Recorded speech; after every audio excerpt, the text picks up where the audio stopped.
Fala pessoal, tudo bem com vocês? Sejam bem-vindos a mais um vídeo aqui do Falando Cinema. E ó, pra quem é fã de Senhor dos Anéis e de Tolkien, estamos vivendo aí, cara, numa era de ouro, cara, desse universo maravilhoso que a gente ama, porque não bastasse notícias aí de documentários sobre Tolkien, coisas sendo faladas, coisas sendo produzidas, nós temos também coisas dos livros, temos também a série Anéis de Poder, que enquanto eu estou gravando aqui esse vídeo, estamos na segunda temporada, já foram lançados 5 episódios e eu estou achando essa segunda temporada espetacular, 1000 vezes melhor do que a primeira, e vamos ter também a animação A Guerra dos Rohirrim, que é da Warner, uma outra pegada, não tem nada a ver, enfim, mano, até alguns anos atrás, esse negócio era impensável, a gente tinha os livros, novas edições, coisas de Tolkien, mas ó, adaptação, série, filme, desenho, desencana disso. A gente só teria mesmo a trilogia do Senhor dos Anéis, que é algo maravilhoso, irretocável, coisa linda, coisa preciosa, e a trilogia do Hobbit. Agora, Silmarillion, Contos Inacabados, outros livros específicos, mas esquece. A Tolkien Estate, que é a empresa que cuida dos direitos, não vai liberar nada de novo. Só que o panorama mudou quando a Amazon anunciou esse acordo para adquirir os direitos aí dos apêndices do Senhor dos Anéis para fazer a série Anéis de Poder.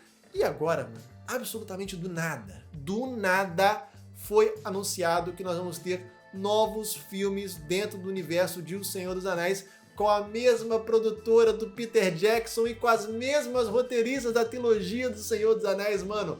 Tem como, mano, pra quem é fã, não tem como não ficar empolgado aí com essas notícias. E é justamente pensando nisso, e pensando também que o primeiro filme que foi anunciado vai ser chamado de A Caçada por Gollum e vai voltar o Andy Serkis, mano, pensando nisso, nesse vídeo aqui eu vou te contar tudo sobre essa história da Caçada por Gollum nos livros de O Senhor dos Anéis, que com certeza vão aparecer aí nessa adaptação. E é claro que deu aqui um certo trabalho para fazer a minha pesquisa, então se você quer fortalecer aqui o meu trampo, meu amigo, se inscreva aqui no Falando Cinema, clica no sininho e ativa as notificações, porque aí sempre que tiver coisa nova, você vai ser a primeira pessoa a ficar sabendo. Deixa um like nesse vídeo de uma vez, não espera até o final, deixa o like aqui de uma vez, compartilhe com seus amigos, deixa também aquele comentário para gerar aquele engajamento, conheça também o trabalho, o conteúdo que eu faço para outras redes sociais, porque vira e mexe tem coisa que é exclusiva, e também conheça o podcast Falando Cinema, que é publicado aqui no YouTube, tanto no formato de vídeo, mas também é publicado lá no YouTube Music, também no Amazon Music, e também no Apple Podcasts, e também no Spotify. Ou seja, tudo quanto é lugar tem conteúdo espetacular, coisa linda, maravilhosa, que é o conteúdo aqui do Falando Cinema. Vamos lá, eu sei que aqui no YouTube eu tenho espectadores que conhecem um pouco dos livros, espectadores que conhecem muito sobre o legendário do universo do Tolkien, e eu conheço pessoas que não estão familiarizadas com os livros, mas sim com as adaptações, a trilogia do Senhor dos Anéis, a trilogia do Hobbit e agora também a série Anéis de Poder. Galera, e tá tudo bem, certo? Eu vou tentar ser o mais didático possível, principalmente trazer as referências visuais aqui dos filmes para todo mundo ficar na mesma página. E lembrando também, galera, que eu não sou especialista, eu não tenho mestrado em universo do Tolkien, do Legendário, então, por favor, se eu falar alguma besteira, se eu falar algo impreciso, incorreto, pode me corrigir aqui nos comentários, claro, desde que feito de forma respeitosa, educada, na civilidade. Vamos construir uma comunidade maneira, pô. A gente sabe que o mundo nerd aí tem tanta toxicidade em vários redutos por aí, né? Então vamos fazer aqui do Falando Cinema uma comunidade bacana, de respeito, onde todo mundo pode falar, pode discordar, mas sempre no amor. Não vamos brigar, não, gente. Chega de briga. A gente tá vivendo num tempo tão complicado, então vamos aproveitar esse momento para se amar, distribuir amor, amar ao próximo, né? Porque é isso que Jesus ensinou. Então, vamos lá. Vamos começar então com um resumo dos eventos que a gente vê lá nos filmes do Hobbit. O Bilbo tá lá no condado, tranquilinho, de boa, chega lá o Gandalf, depois chegam os anãos e convidam ele para participar de uma jornada para recuperarem a Montanha Solitária. A princípio, o Bilbo recusa, mas depois de um tempo ele sente aquele espírito aventureiro, ele desencana de tudo aquilo e vai para a aventura com os anãos, certo? Eles passam alguns perrengues ali na jornada, vão lá para Valfenda, etc e tal, e depois eles vão parar lá naquela caverna, aquela montanha dos Goblins, certo? Quando ele está nessa caverna dos Goblins, ele acaba sendo arremessado, ele se desgarra do grupo de anãos e acaba caindo lá no lugar e nisso daí ele acaba conhecendo o Gollum, que nessa época estava usando um anel, o anel importante, o anel do Sauron. Ele conhece lá o Gollum, tem aquele negócio das charadas na escuridão, né, charadas no escuro, né, que no livro é muito bem feito, no filme também é muito bem feito. Aliás, o primeiro filme do Hobbit é muito bom, é muito bom. Depois o segundo o negócio descamba consideravelmente. Mas a ideia aqui do vídeo não é essa, vamos deixar isso aí pra lá, vamos conversar aqui sobre o livro. Ó, o Bilbo conhece o Gollum, passa a perna nele e acaba pegando o anel para si, certo? Aí tem todos os acontecimentos dos filmes e do livro do Hobbit. E no final, o que aconteceu no final e aonde começa aqui a história da caçada por Gollum? O Gollum, depois que ele toma essa pernada do Bilbo e fica sem o anel, a gente até vê lá nos filmes ele ficando nervoso, né?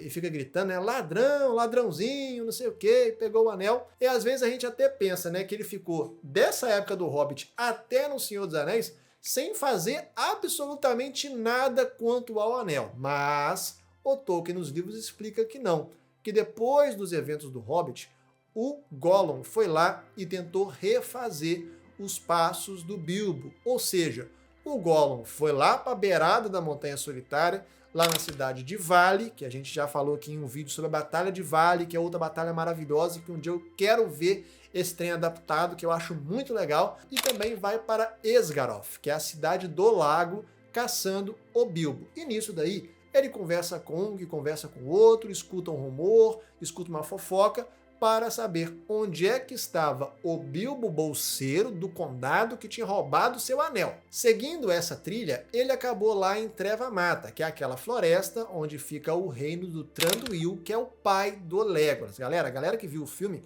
tá lembrado certinho daquela sequência dos barris, né? Tudo aquilo acontece lá em Treva-mata, certo? O Gollum fica lá em Treva-mata durante um tempo, querendo continuar essa trilha, e enquanto ele fica lá, mano, ele tocou o terror na floresta, mano. Ele devorava filhotes tanto de animais quanto de seres humanos, entendeu? Entende o que eu tô falando?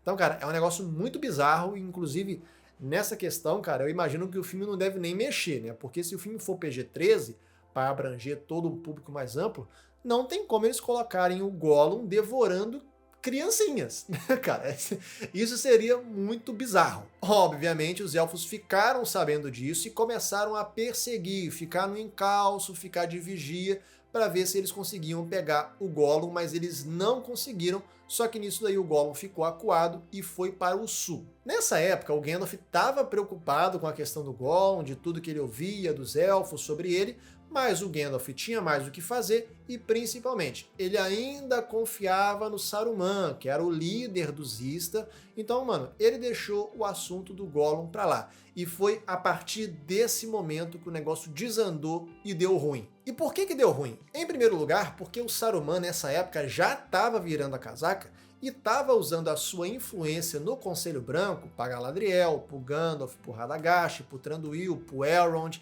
toda essa galera, ele estava usando a sua influência para persuadir a galera, tipo assim, galera, esse negócio aí do Um Anel, esquece isso daí, isso não é uma ameaça tão grande, o negócio caiu no rio, não tem como o inimigo encontrar, não tem como a gente encontrar, esquece esse negócio. Só que nem o Saruman acreditava nisso, e ele estava sempre de olho, mandava espiões, emissários, para saber qualquer tipo de novidade, de fofoca sobre o Um Anel. Um tempo depois, o Gandalf voltou a se preocupar com a questão do Gollum e tentou rastrear e localizar ele. Só que dessa vez ele não foi sozinho. Ele teve a ajuda lá de um jovem Dúnedain que ele conheceu lá em Valfenda, que era um cara que mais pra frente iria exercer um papel fundamental lá em O Senhor dos Anéis, que é o Aragorn. Ou seja, nessa história e muito provavelmente nesse filme, a gente vai ter ali a presença de um jovem Aragorn. Jovem entre aspas, tá, galera? É só um modo de falar, porque como o Aragorn tem ascendência Númenoriana, ele acaba que ele envelhece devagar. Ele vive mais do que os homens comuns, mas ele envelhece, ele tem um sistema de envelhecimento devagar. Tanto é que ele tem a aparência de 40 no Senhor dos Anéis, mas ele tem mais de 80, né? Então, vocês entenderam. E em segundo lugar, deu ruim, porque não adiantou nada essa captura do Aragorn, porque quando o Gollum saiu de Treva-mata e foi para o sul, ele foi parar em Mordor. O que é isso? o cara de tantos lugares para você ir na Terra-média, o cara vai parar logo em Mordor, mano. É exatamente isso que o Gollum fez. Então, o Sauron, mano, quando o Gollum se desgarrou da trilha, o Sauron foi lá, pegou o Gollum, torturou o Gollum, e o Gollum só falou aquilo que ele sabia, que tinha um ladrão, que era um bolseiro do condado que tinha pegado o anel, mano. Então a merda já estava feita. Depois de descobrir essas informações, o Sauron acabou libertando o Gollum. Até porque, galera, o Sauron tem mais o que fazer. O Sauron sabia que o Gollum não era de muita confiança, que o Gollum não era muito mentalmente sadio. Então, mano, ele libertou o Gollum. Só que o que aconteceu, mano? Depois que o Aragorn pegou, depois de tudo isso, ele foi liberto pelo Sauron, o Aragorn foi lá e capturou o Gollum. Depois disso aí, o Aragorn e o Gandalf levaram o Gollum para Treva-Mata, para a prisão de lá. Só que depois de um tempo, mano, o Sauron foi enviando seus emissários, querendo saber mais coisas do Anel, e acabou que ele não teve muita coisa. Então ele pensou, mano, eu vou pegar o Gollum de novo, para ver se eu consigo mais informações desse miserável. E nisso daí, o Sauron, ele ordenou um ataque ao reino do Thranduil, um ataque de orques, justamente para ele pegar de volta o Gollum. Então, teve uma treta, teve todo um ataque, e eu acho que no filme essa vai ser a desculpa pro Legolas estar lá, né? Eu acho que com certeza o Orlando Bloom vai estar de alguma forma presente no filme, porque faz sentido de fato, e nisso daí tem esse ataque. Só que o Sauron acaba não sendo bem sucedido, porque como o Gollum estava preso, teve aquela treta toda, os elfos começaram a tretar com os orcs, a cela do Gollum acabou sendo aberta, de alguma forma, e o Gollum, meu irmão, meteu o pé dali. Então acabou que nem o Sauron, nem os elfos ficaram com o Gollum. Somente a partir deste momento que o Gollum volta a procurar pelo anel, resultando naquilo que a gente vê lá no Senhor dos Anéis. E vamos lembrar, galera, o Bilbo acabou encontrando o Gollum meio que por acaso lá no Hobbit. E o Gollum encontrar o Frodo lá no Senhor dos Anéis não foi o acaso, não foi uma cagada, não foi uma sorte, porque o Gollum estava procurando informações sobre o anel. Então lá em Khazad-dûm, quando o Gollum aparece pela primeira vez, né, aquilo lá não foi uma sorte, não foi uma coincidência, tá, galera? O Gollum estava lá intencionalmente querendo arrumar uma forma de pegar o anel de volta. Então é isso, galera. Basicamente é isso que os livros falam. E aí você pode ter visto, tipo assim, a duração desse vídeo e a contação dessa história, falando, poxa, Igor, os livros não falam quase nada, né, sobre essa história. E de fato, galera, não tem tanta informação assim. Mas, como eu sempre falo, né, o Tolkien ele costumava deixar sempre informações pontuais e importantes, né? E em se tratando de adaptações, tudo bem, você pode ficar às vezes meio perdido na questão do como chegar a isso, o que acontece entre o ponto A e o ponto B, e é nessa hora que os roteiristas têm que brilhar, mano. Eles têm que dar um jeito das coisas serem construídas numa narrativa de filme que é diferente da narrativa de livro, do ritmo, etc., deles mostrarem como que isso acontece. Tendo aí o envolvimento do Peter Jackson, da produtora dele, da galera, das mesmas roteiristas da trilogia original, e é claro, galera, eu sei que isso não é sinônimo de que vai dar certo, de que vai ser legal, eu entendo isso, tá? E eu acredito nisso, né? Mas, cara, eu tipo assim, elas tendo essa experiência do Senhor dos Anéis, do Hobbit, dos erros do Hobbit, do aprendizado do Hobbit, e entendendo que essa nova adaptação vai ser muito mais desafiadora do que a própria adaptação do Hobbit, por quê? Qual que é a reclamação dos fãs em relação à trilogia do Hobbit? É que o livro do Hobbit é dessa finurinha aqui, ó. Cadê o livro do Hobbit aqui, gente? Deixa eu pegar aqui pra vocês. Olha só, o livro do Hobbit é dessa finurinha aqui, ó, dessa finurinha aqui, e os caras transformaram em 3 filmes de 2h30. Na versão estendida deve ser umas 4 horas cada filme, mano. Então, realmente os caras perderam muito a mão. E tipo assim, eu acho que essa adaptação da Caçada por Gollum vai ser um desafio ainda maior, porque é ainda menos. E tudo bem, vai ser um filme só. Pelo menos eu imagino que vai ser um filme só.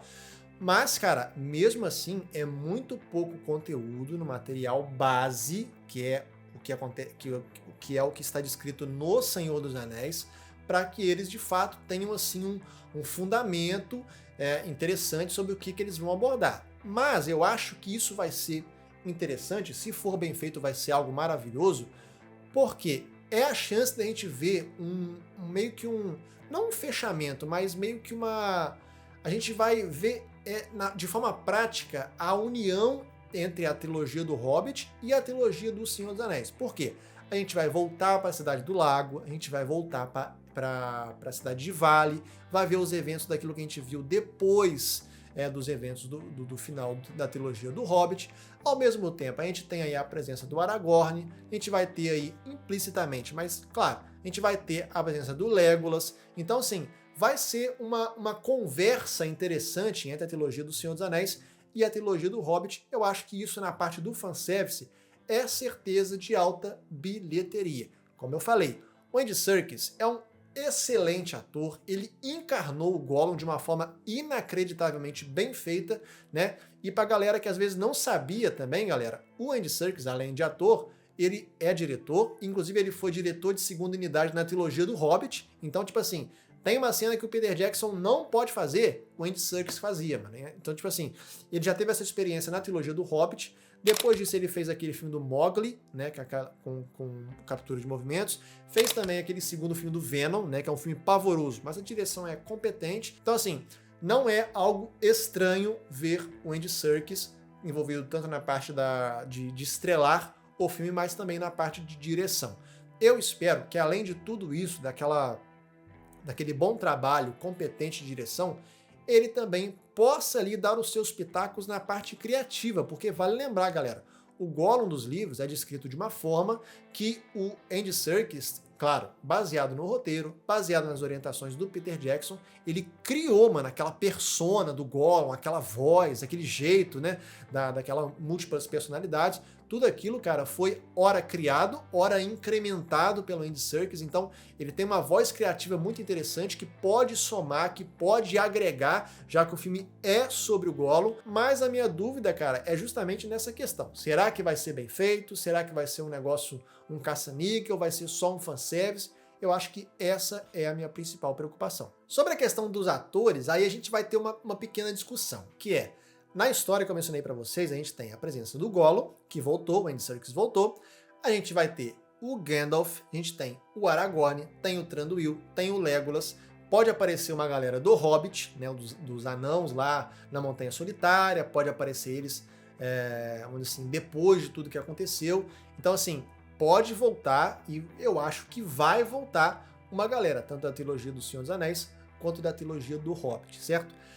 Aí, a gente tem que discutir aqui um ponto, que é, o nosso querido Ian McKellen, que interpreta o Gandalf, ele já tá com uma idade muito avançada, muito avançada. E aí, a galera que tá vendo o vídeo tá falando nesse momento, Igor, você não viu? Ele deu uma entrevista, ele falou que vai voltar, que não quer ver ninguém como Gandalf, que... Cara, eu entendo isso e espero que ele volte com muita saúde, que ele consiga fazer o filme do Senhor dos Anéis. Só que, galera, é inevitável a gente pensar que não é só esse filme que tem previsão para sair lá em 2026. Tem outros filmes dentro do universo do Senhor dos Anéis. Imagina se outros filmes têm também a participação do Gandalf. Imagina. Não é uma questão, tipo assim, de poder ou não poder. É de, às vezes, não ser ético voltar o cara, mano. Porque não dá para exigir de um senhor de mais de 90 anos uma agilidade, cara, na questão do personagem. Então, não dá pra ele ficar correndo, pulando, né, se quebrando todo por conta do Gandalf, né, cara? Então, assim, é um ponto a se pensar. Mas, como ele deu entrevistas, várias entrevistas falando, né, se não me engano, ele falou que já abordaram ele pra voltar, se não me engano. Então, assim, tá tudo encaminhado pra ele voltar e pra mim tá tudo bem, tá tudo ótimo, certo? Eu só me preocupo com essa questão. Pô, será que ele, de fato, vai conseguir fazer... né? Tomara que sim, né? E tomara que dê tudo certo, né? Porque conseguiu o Hobbit, né? E vale lembrar, galera, nessa questão, que na época da trilogia do Hobbit, o saudoso Christopher Lee, né, que já faleceu, ele estava com uma idade muito avançada, com a saúde muito debilitada, e as cenas que a gente tem do Saruman, na trilogia do Hobbit, ele teve que gravar sozinho, ele não podia sair do país dele para ir encontrar com a galera em outro país, bicho, não tem como, o Christopher Lee já estava velho, né, já estava com a saúde bem complicada, então teve que gravar separado. Deu certo, né, ficou legal, né, porque o Christopher Lee é um baita de um ator, e o Ian McKellen não tem nem o que falar sobre o Ian McKellen, né, mano? Então, assim, é uma questão e tomara que dê certo. Sobre o Aragorn e sobre o Legolas, aí a gente entra numa outra discussão, que é o seguinte, eu acharia muito estranho obviamente, eu acharia muito estranho se outro ator interpretasse o Gandalf, porque o Gandalf é o Ian McKellen, tudo bem. Mas vamos lá. No caso do Aragorn e no caso do Legolas, aí a gente tem uma questão que é, esse filme vai se passar antes dos eventos do Senhor dos Anéis, certo? Antes de tudo isso, né? Ele se passa depois do Hobbit, mas antes do Senhor dos Anéis. Aí, cara, eu fico vendo. Na época da trilogia do Hobbit, o Orlando Bloom, que faz o Legolas, ele ainda estava novo, ainda estava novo, mas teve todo um trabalho de maquiagem carregadaça para deixar o cara mais jovem, já que o Hobbit se passa muito tempo, não tanto tempo assim, mas se passa muitos anos antes do Senhor dos Anéis. E agora surge um outro problema, porque já se passaram mais de 10 anos da trilogia do Hobbit, mano. Então, o Orlando Bloom, cara, tudo bem, ele tá inteiro, mas assim, ele não tá mais um garoto. Será que eles vão de novo fazer esse trabalho, uma maquiagem pesada, né? Ele mesmo comentou numa entrevista, enquanto eu tô gravando esse episódio, propuseram de usar inteligência artificial para dar aquela rejuvenescida no cara, entendeu? Aí já fica um negócio, aí já começa as esquisitices, porque, galera, tudo bem, tecnologia tá aí para ser usada mesmo, maravilha. Só que ainda no cinema, a gente não teve um exemplo de rejuvenescimento tão convincente assim. Tudo bem, a gente, por exemplo, teve o Robert Downey Jr., mas o Robert Downey Jr., galera, é uma cena. É uma cena. O Legolas vai estar lá uma boa parte do filme. Certo? A gente viu o Indiana Jones aí, recentemente, fizeram um rejuvenescimento digital no Indiana Jones, e ficou uma merda, certo? Então, assim, a gente ainda não teve um exemplo, salvo engano, tipo assim, de alguém que fica tanto tempo em tela que seja convincente esse deepfake, esse uso da inteligência artificial para rejuvenescer. Tudo bem, o irlandês lá é bem feito, é ok, é bacana. Eu, sinceramente, eu tenho um pesaço atrás, principalmente em relação ao Legolas. E outro ponto, como eu já mencionei, é o Aragorn, galera, porque o Viggo Mortensen, na época do Senhor dos Anéis, ele devia ter lá uns 30 e poucos anos. Mano, já se passaram mais de 20 anos, o Viggo Mortensen tá um tiozão, e tá um tiozão inteiraço, um cara maravilhoso, né? E ele até falou que talvez, se fazer sentido, ele vai voltar. Fazer sentido é o caramba, né, Viggo Mortensen? Vai entregar um caminhão de dinheiro aí na sua casa e você vai voltar a fazer o Aragorn. Essa que é a verdade. Não dá pra negar que o tempo passou, mano. Os caras estão velhos, então eles vão recorrer para todo mundo, imagina, vai fazer o Viggo Mortensen, vai fazer o Orlando Bloom, pode fazer às vezes até o próprio Ian McKellen, a galera do Hobbit, o Thranduil, por exemplo, o Elrond, se ele aparecer, vai rejuvenescer essa galera tudo digitalmente, mano. E aí o orçamento do filme, entendeu? É um filme de fantasia, tem que ter um orçamento grande, entendeu? Aí você começa a pensar no aspecto prático dessa coisa toda, e a gente começa a pensar, mano, será que talvez não dá pra colocar um outro ator pra ser o Aragorn, um outro ator pra ser o Legolas, alguém que seja parecido com o Orlando Bloom, parecido com o Viggo Mortensen, sabe? Alguma coisa assim. São discussões que são pertinentes, certo? São pertinentes. Primeiro, questão da história, né? Vamos adaptar o negócio direito, vamos fazer uma direção bacana, vamos ter uma voz criativa legal e também essa questão dos atores, cara, que é realmente um negócio pouquinho complicado. E como eu falei com vocês, galera, essa história que eu contei aqui, ela de fato ela é bem rasa, bem concisa, bem pontual, certo? O que eu falei, dá uma liberdade para eles adaptarem, se eles fizerem direito, eu acho que vai ficar legal. Só que aí nós temos um pequeno complicador, que é, alguns detalhes dessa história não estão dentro do livro do Senhor dos Anéis, mas estão lá em Contos Inacabados. E eu imagino que eles não vão poder abordar essas questões porque o direito que eles têm é sobre o Senhor dos Anéis e sobre o Hobbit. Então, assim, o negócio que já é curto, já é conciso, já é pontual, pode ficar ainda mais raso, ainda mais conciso, ainda mais pontual. No caso da Amazon, da série do Anéis de Poder, eles têm direito sobre os apêndices de O Senhor dos Anéis, certo? Esse é o direito que eles têm. Eles não podem fazer coisa do Silmarillion, de Contos Inacabados, mas tem alguns canais aí, especialistas em Tolkien, que já viram na série do Anéis de Poder, eles mencionarem alguns termos, alguns acontecimentos, alguns nomes que não aparecem nos apêndices, mas aparecem em Contos Inacabados, aparecem no Silmarillion. Então, aparentemente, supostamente, parece que a Tolkien Estate deu algumas autorizações, não para eles adaptarem coisas de Silmarillion em Contos Inacabados, mas de pelo menos eles mencionarem alguma coisa. Então, quem sabe, cara, a Warner consiga algo parecido com a Tolkien Estate, não para adaptar, mas para mencionar personagens, termos, coisas. Por quê? Quanto mais coisas tiverem, quanto mais elementos essa história tiver, o material base, melhor fica para os roteiristas conseguirem trabalhar em cima daquilo. Porque o problema de ser raso é a questão da adaptação, porque nem toda adaptação é boa. A própria série Anéis de Poder, às vezes, tem esse problema, né? De, tipo assim, deles meio que serem, entre aspas, obrigados a se afastarem dos livros porque eles não têm direitos sobre alguns aspectos, alguns nomes, alguns acontecimentos. Então eles têm que inventar. E às vezes a invenção é boa? Sim, às vezes a invenção é boa. Vou te dar um exemplo dessa segunda temporada aqui, spoilers da segunda temporada de Anéis de Poder, galera. A questão do Sauron ser o Anatar, de ser o Halbrand, eu achei que a série, cara, conseguiu emendar isso de uma forma sensacional. Eu tava, cara, na época quando eu vi o trailer, inclusive o segundo trailer de Anéis de Poder, da segunda temporada, é um trailer pavoroso. Pavoroso. Então, eu tava assim, mano, como é que os caras não estão enxergando que esse cara aí, esse Anatar, é o Halbrand com a peruca loura? Será que eles vão ficar criando mistério em cima disso? Será que eles vão tratar como algo garantido? O que eles vão fazer? E aí, quando veio a série, mano, a série calou minha boca, porque eles conseguiram emendar, cara, essa transição do Halbrand pro Anatar de uma forma sensacional. Então, cara, a questão da adaptação, como eu já falei aqui num vídeo antigo do canal, onde eu falei sobre Halo, sobre adaptações, mano, se você quer fugir do material base, ora porque você não tem direito, ora porque você quer fugir, mano, faz um negócio que faz sentido e que seja bem feito. Cara, eu espero do fundo do meu coração, como fã de Senhor dos Anéis, como fã de Tolkien, que essa história da caçada por Gollum seja algo que vale a pena.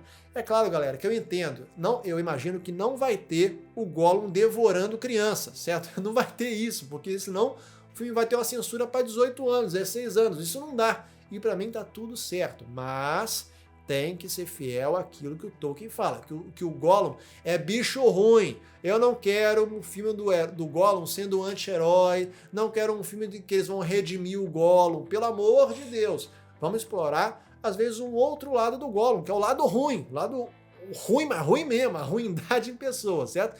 Eu acho que isso pode ser interessante, mas vamos esperar para ver. Eu espero que seja muito legal, galera. Pelo amor de Deus, seja bom!